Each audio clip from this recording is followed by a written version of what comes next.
বন্ধুরা, বায়োলজি ক্লাসরুমে সবাইকে স্বাগত।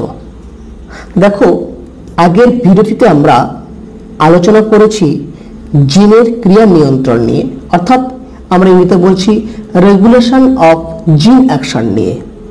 আর আজ এই ভিডিওটিতে আমরা যে বিষয়টি নিয়ে আলোচনা করব সেটি হচ্ছে ল্যাক উপরণের গঠন। এই ল্যাক উপরণের গঠন নিয়ে আমরা এই ভিডিওটিতে আলোচনাটা করব। ইকোলাইয়ের যে ল্যাক উপরণ রয়েছে সেই ল্যাক উপরণটি গঠিত হয় দুটো অংশ দ্বারা।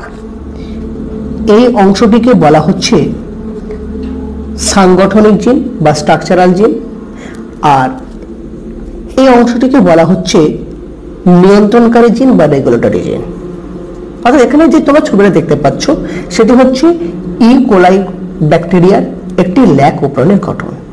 তাহলে আমরা বলছি যে ল্যাক উপরণটি ইকোলাইয়ের ক্ষেত্রে দুটি পার্ট দ্বারা গঠিত, রেগুলেটরি পার্ট বা নিয়ন্ত্রণকারী জিন, সাংগঠনিক জিন বা স্ট্রাকচারাল জিন। আমরা প্রথমে চলে আসছি যে এই যে স্ট্রাকচারাল জিন বা সাংগঠনিক জিনটা কি না, ল্যাক উপরণের যে জিনটি ট্রান্সক্রিপশন এবং ট্রান্সলেশনের মাধ্যমে উৎসেচক বা এনজাইম উৎপন্ন করে তাকে বলা হচ্ছে সাংগঠনিক জিন বা স্ট্রাকচারাল জিন। দেখো, ছবি দেখেই তোমরা বুঝতে পারছো যে এখানে যে আমি সাংগঠনিক জিনটা এঁকেছি সেই সাংগঠনিক জিনটা তিনটে পার্ট দ্বারা তৈরি। এই একটা পার্ট, এই একটা পার্ট, এই একটা পার্ট। কি দেখতে পাচ্ছি না, এই যে সাংগঠনিক জিন তার যে পার্টটা, তার এই পার্টটা আমরা বলতে পারি যে রেগুলেটরি জিনের কাছে রয়েছে। এই যে সাংগঠনিক জিনের যে পার্টটা রেগুলেটরি জিনের কাছে রয়েছে, নিয়ন্ত্রণকারী জিনের কাছে রয়েছে, সেটাকে বলা হচ্ছে ল্যাক জেড জিন। ঠিক আছে, কতটা লম্বা হয় না, এটি হচ্ছে 3510টি বেস পেয়ার দ্বারা গঠিত হয়। ঠিক আছে, ল্যাক জেড জিন সেটা হচ্ছে 3510টি বেস পেয়ার দ্বারা গঠিত হয়। এই যে ল্যাক জেড জিন, তার ট্রান্সক্রিপশন ঘটলো, ট্রান্সলেশন হলো, এর ফলে যেটা তৈরি হলো সেটি কি না, ল্যাক জিন থেকে যে প্রোডাক্ট আমরা পাবো সেটা হচ্ছে বিটা গ্যালাক্টোসাইডেস। গ্যালাক্টোসাইডেজ, এই যে বিটা গ্যালাক্টোসাইডেজ যেটা উৎপন্ন হয়, এই যে উৎসেচকটা, এর আণবিক ওজন হচ্ছে 500 কিলো ডালটন। তাহলে এই বিটা গ্যালাক্টোসাইডেজ যে উৎসেচকটা রয়েছে সে কি কাজ করে না, ব্যাকটেরিয়া ইকোলাই যে ল্যাকটোজ গ্রহণ করে সেই ল্যাকটোজকে ভেঙে তৈরি করে গ্লুকোজ এবং গ্যালাক্টোজ। ঠিক আছে, দ্বিতীয়টি কি রয়েছে দেখো, এই যে সাংগঠনিক জিনের ল্যাক জেড যেটা রয়েছে সেই ল্যাক জেডের যেটা হচ্ছে পরবর্তী যেটা ডাউনস্ট্রিম যেটা রয়েছে, সেই ডাউনস্ট্রিমে যে স্ট্রাকচারাল জিনটা থাকছে, ল্যাক জেডের পরে যে ডাউনস্ট্রিমে যে স্ট্রাকচারাল জিনটা থাকছে তাকে বলা হচ্ছে ল্যাক ওয়াই জিন। সেটা কি হয় না, সেটা 780টা বেস পেয়ার দ্বারা তৈরি হয়। ঠিক আছে, 780 বেস পেয়ার দ্বারা তৈরি হয়। আর যখন ল্যাক ওয়াই এই জিনটির ট্রান্সক্রিপশন ঘটে, এই জিনটির ট্রান্সলেশন ঘটে এর ফলে যেটি উৎপন্ন হয় সেটি হচ্ছে বিটা গ্যালাক্টোসাইডেজ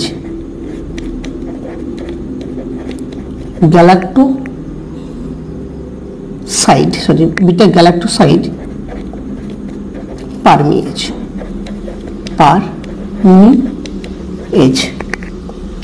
এই যে বিটা গ্যালাক্টোসাইড পারমিয়েজ উৎপন্ন হয় তার আণবিক ওজন হচ্ছে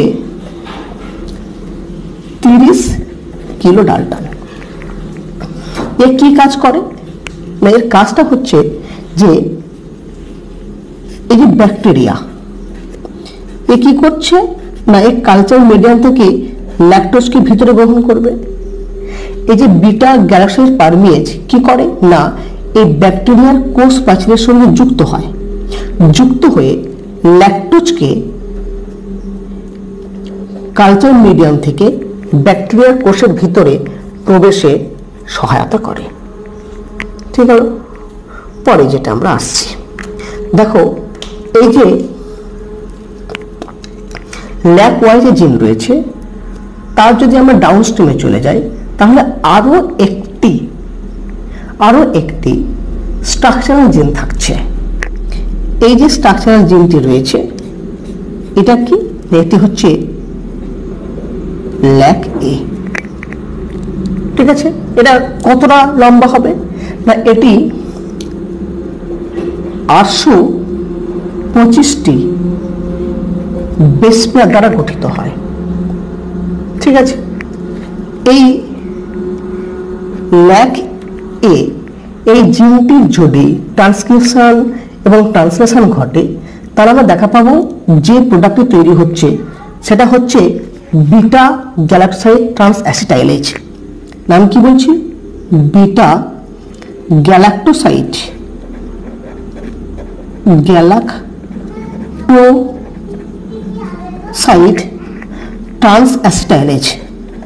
ট্রান্স অ্যাসিটাইলেজ ঠিক আছে, এটা কতটা আণবিক ওজন হয়, এর আণবিক এই যে বিটা গ্যালাক্টোসাইড যেটা তৈরি হচ্ছে এনজাইমটা তার আণবিক ওজন হচ্ছে 60 কিলো ডাল্টন। আর এর কাজটা কি না, এর কাজ এখনো জানা যায়নি, অর্থাৎ আমরা বলছি যে এর কাজটা হচ্ছে আননোন। ঠিক আছে, তাই দেখেন আমাদের স্ট্রাকচারাল চেন। এবার আমরা চলে আসছি যে এই স্ট্রাকচারাল জিনটা যেখান থেকে শুরু হচ্ছে, আমরা তোমরা সংখ্যা রেখা পড়েছো, তাহলে এই স্ট্রাকচারাল জিনটা এখান থেকে শুরু হচ্ছে, এটা হচ্ছে আমার 0, এদিকটা হচ্ছে প্লাস প্লাস প্লাস ডাউনস্ট্রিম, এইদিকে আমি যাব মাইনাস মাইনাস হচ্ছে আপস্ট্রিম। এই স্ট্রাকচারাল জিন তার যেটা আপস্ট্রিমে যেটি রয়েছে এবং জাস্ট আপস্ট্রিমে যে নিয়ন্ত্রণকারী জিনটা রয়েছে এটার নাম কি, এর নাম হচ্ছে ল্যাক অপারেটর। আমরা সংক্ষেপে লিখছি ল্যাক অপারেটর, আমরা সংক্ষেপে বলছি ল্যাক ও। এটা কতটা হয়, এটা 35টি বেস পেয়ার দ্বারা গঠিত হয়। কি হয় না, আমরা পড়ব এখানে ল্যাক আই বলে যে জিনটা রয়েছে সেখান থেকে উৎপন্ন হয় রিপ্রেসার প্রোটিন। সেই রিপ্রেসার প্রোটিন এখানে যুক্ত হবে কি যুক্ত হবে না তার উপর নির্ভর করে এই সাংগঠনিক জিনের ট্রান্সক্রিপশনটা নিয়ন্ত্রিত হয়।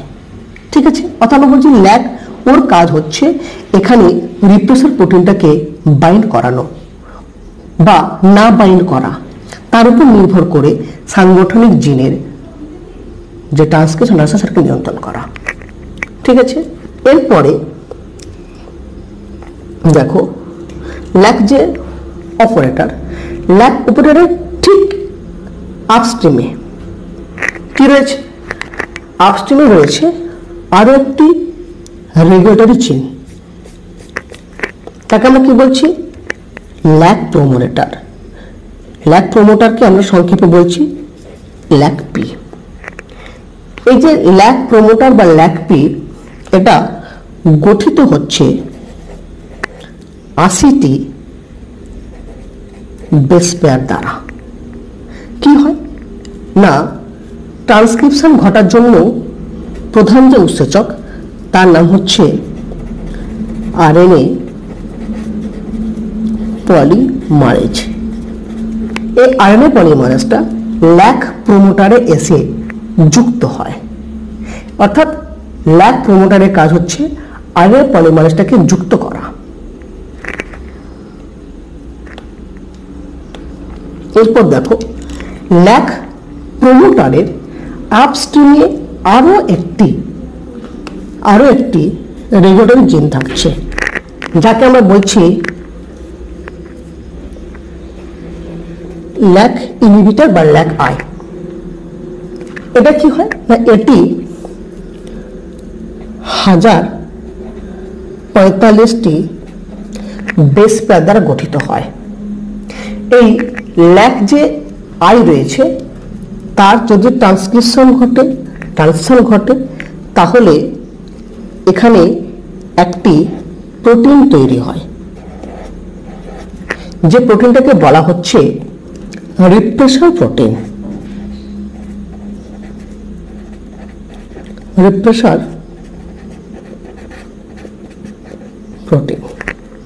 এই যে রিপ্রেসার প্রোটিন, দেখো ছবি দেখতে পাচ্ছ কটা সাবইউনিট দ্বারা গঠিত হচ্ছে, 1 2 3 4।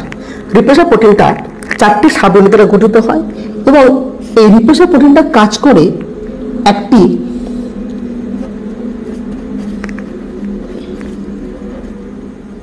অ্যালোস্টেরিক উৎসেচক হিসাবে। রিপ্রেসার প্রোটিনটা কাজ করছে একটা অ্যালোস্টেরিক উৎসেচক হিসাবে।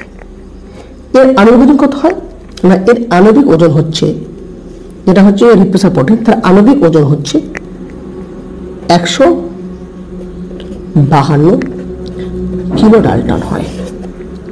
এর কাজটা কি, রিপ্রেসার প্রোটিনের কাজটা হচ্ছে যদি ল্যাকটোজ অনুপস্থিত থাকে তাহলে এই রিপ্রেসার প্রোটিনটি এসে ল্যাক ওপোটারে যুক্ত হয় এবং এই সাংগঠনিক জিনের ট্রান্সক্রিপশনে বাধা দান করে। আর যদি ল্যাকটোজটা উপস্থিত থাকে তাহলে ল্যাকটোজের সঙ্গে রিপ্রেসার প্রোটিন যুক্ত হয়, ফলে রিপ্রেসার প্রোটিনের গঠনগত পরিবর্তন ঘটে, তখন আর ও এই ল্যাক ওপোটারে যুক্ত হতে পারে না, তখন এই আরএনএ পলিমারেজ সাংগঠনিক জিনের ট্রান্সক্রিপশন ঘটায়। তাহলে এটা গেল আমাদের ল্যাক ওপরনের গঠন নিয়ে আলোচনা। আমরা পরের ভিডিওতে ল্যাক ওপরনের কার্যপদ্ধতি নিয়ে আলোচনা করব। বন্ধুরা, যারা এখনো পর্যন্ত আমার এই চ্যানেল বায়োলজি ক্লাসরুম সাবস্ক্রাইব করনি, তারা অবশ্যই করে সাবস্ক্রাইব করবে।